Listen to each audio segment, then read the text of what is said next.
Саламатсыздар ма, құрметті оқушылар? Бүгін бізде математика сабағы. Оқулығымыздың 4-ші бөлімінің 1-ші сабағы. Сабағымыздың тақырыбы қос теңсіздіктер. Сабағымыздың мақсаты қос теңсіздіктер туралы мағлұмат аласыздар. Қос теңсіздіктердің шешімдер жиынын табуды және шешімдер жиынын сан сәулесінде белгілеуді үйренесіздер. Бүгінгі сабақта сіздер қос теңсіздіктер және шешімдер жиыны деген жаңа ұғыммен танысатын боласыздар. Ең бірінші теңсіздік ұғымын еске түсірейік. Теңсіздік дегеніміз не? Теңсіздік дегеніміз мына белгіге қарап отырсақ, артық немесе кем деген белгілер арқылы белгіленеді. Оны нақты түсіну үшін бір-екі мысал келтіріп өтейік. Салыстыруға мысал келтіретін болса, 5 пен 6 сандарын салыстырайық. 5 6-дан кем, немесе 4 саны мен 2 санын салыстыратын болса, 4 2-ден артық. Міне, салыстыруда біздер білеміз. Бұлар жеке теңсіздік, яғни тең емес дегенді білдіреді. Артық және кем деген таңбалармен белгіленеді. Сонда теңсіздік ұғымы бұл сандарды салыстыру барысында пайда болған. Енді біздер осы теңсіздіктер арқылы қос теңсіздіктерді жасауды үйренеміз. Ол үшін келесі тапсырмаға қарайық. Теңсіздіктердің шешімдер жиынын жаз және оны сан сәулесінде белгіле. Мысалы, А тапсырмасына қарайтын болсақ, К 3-тен кем деп тұр. Яғни белгісіз К-ның орнындағы сандар сан сәулесінде 3-тен кем сандар. К 3-тен кем деп жазып аламыз. Бұл бізде теңсіздік. Енді осы теңсіздікті сан сәулесінде орналастырамыз. Алдымен сандық сәулені қайталап өтейік. Сандық сәуле дегеніміз санақ басы, бірлік кесіндісі, бағыты бар түзу сызықты айтамыз. 0-ден бастап 7-ге дейінгі сандарды сан сәулесінде орналастырамыз. Бұл жерде 3 саны сан сәулесіндегі 3 санын береді. К 3-тен кем. К-ның орнына 3-тен кем сандарды жазамыз. 0 3-тен кем. 1 3-тен кем. 2 3-тен кем. Міне, енді бұл теңсіздіктерді сан сәулесінде қалай белгілейміз? Бізде кем десе, кіші, яғни кіші десе, сан сәулесінің төменгі жағына 0-ден бастап 3-ге дейін сызып шығамыз.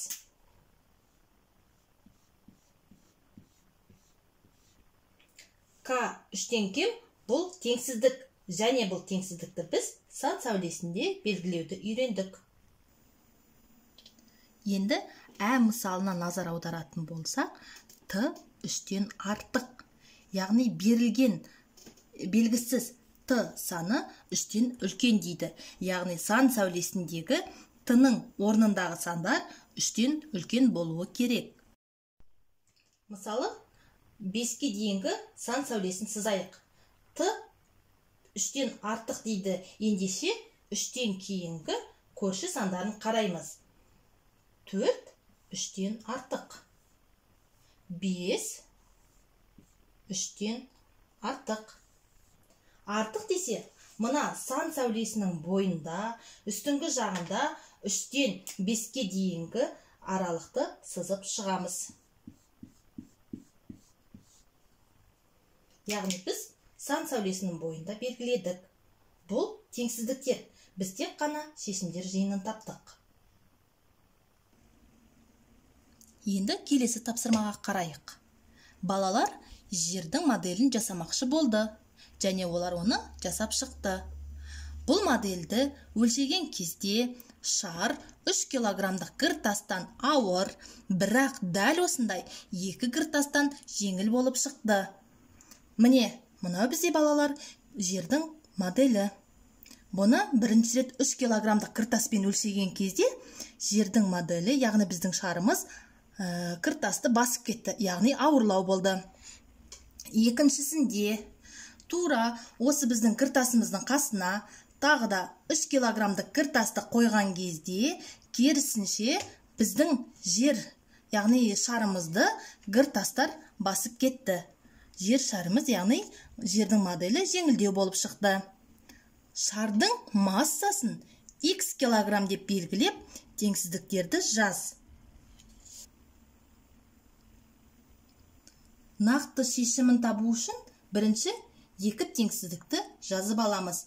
Берілгенінде шардың салмағы 3 килограмм мен 6 килограмм аралығында болды. Яғни 3 пен 6 санының арасындағы бір сан бұл жер моделінің салмағы болады. 3x-тен кем және x 6-дан кем екі теңсіздіктің орнына бір қос теңсіздік жазуға болады. X 3-тен артық. Бұл бізде x дегеніміз жердің моделі, 3 килограмм дегеніміз кіртас. Екіншісі x 6-дан артық. 6 килограмм дегеніміз бұл біздің екі кіртастың салмағы. Енді біз осы бірінші және екінші теңсіздіктерден қос теңсіздік шығаруымыз керек. Бірінші теңсіздік пен екінші теңсіздікті сәйкестендіре отырып, біріктіре отырып, біз қос теңсіздікті таптық. Енді қарайықшы, осы қос теңсіздікті сан сәулесінің бойында қалай белгілейміз? Ол үшін бірінші қалай оқу керек? Ең алдымен ортасындағы белгісіз сан x-тен бастап оқимыз. Яғни x белгісіз саны 3-тен артық, бірақ 6-дан кем. Енді сан сәулесінің бойына орналастырып көрейік. Сан сәулесінде 0-ден бастап 10-ға дейінгі сандарды орналастырамыз. Біз жаңа айтқандай, x белгісіз саны, яғни 3-тен артық. Ендеше сан сәулесінің бойында артық десе, сан сәулесінің жоғары жағына 3-тен бастап үлкен сандарды сызамыз. Ал x белгісізі 6-дан кем десе, сан сәулесінің бойында 6-ға дейінгі сандарды сызамыз. Берілгенінде қарайықшы, белгісіз сан x 3-тен артық, 6-дан кем дейді. Ал енді осы сан сәулесінің ортасында қандай сандар қалды? Яғни 3 пен 6 сандарының ортасында қандай сандар қалды? Әрине 4 пен 5. Сонда мына теңсіздіктің шешімі 4 немесе 5 деген сан болады. Естеріңде сақтандар балалар. Сонымен қос теңсіздіктер бір жолға жазылған екі теңсіздіктен тұрады. Бұл теңсіздіктердің шешімдер жиынын сан сәулесінен көре аламыз. Оның шешімін барлық шешімнің жиыны түрінде жазуға болады. Және шешімдер жиыны фигуралы жақшада жазылады. Олай болса балалар, алған білімімізді іс жүзінде қолданып көрейік. Дәптерімізді ашып, тапсырмаларды менімен ілесе орындауға болады. Бірінші тапсырмамызда қарайық. Қос теңсіздікті жеке екі теңсіздікке ауыстырған нұсқамен сәйкестендір. Мұқият қарайық кәне экранға. Берілген қос теңсіздіктерімізді жеке-жеке жазылған теңсіздіктермен сәйкестендіреміз.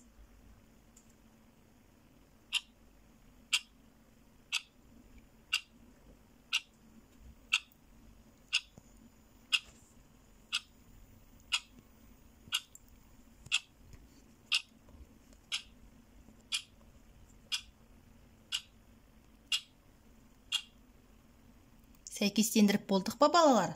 Ендеше өзімізді тексеріп көрейік.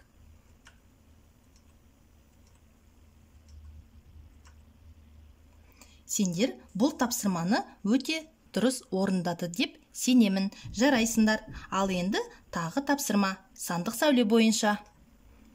Екінші тапсырмаға қарайық. Белгісіз x 5-тен артық, бірақ 15-тен кем қос теңсіздіктің шешімдер жиынын жаз. Ал сандық сәуле сызамыз.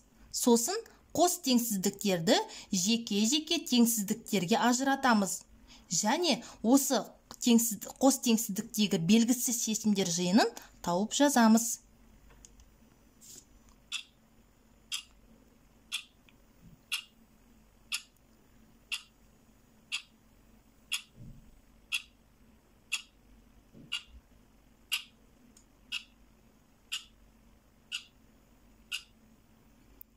Балалар, жазып болдық па? Олай болса, жұмысымызды тексерейік. Демек, қос теңсіздіктердің шешімдер жиыны 6, 7, 8, 9 деп 14 санының аралығы екен. Яғни 6 мен 14 санының аралығы екен. Жақсы балалар, өте тамаша. Ал енді балалар, соңғы 3-ші тапсырмамызды тағы да сандық сәулеге берілген.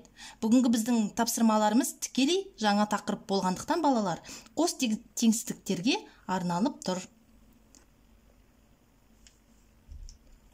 Берілген қос теңсіздіктерді жазамыз және дұрыс жауаптарымен тексереміз.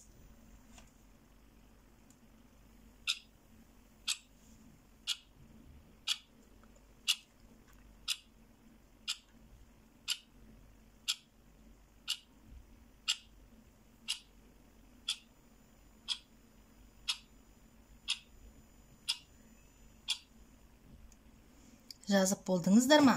Олай болса, дұрыс жауабын бірге тексеріп көрейік. Бәрекелді, тамаша. Барлықтарыңыз бұл тапсырманы дұрыс орындады деп сенемін.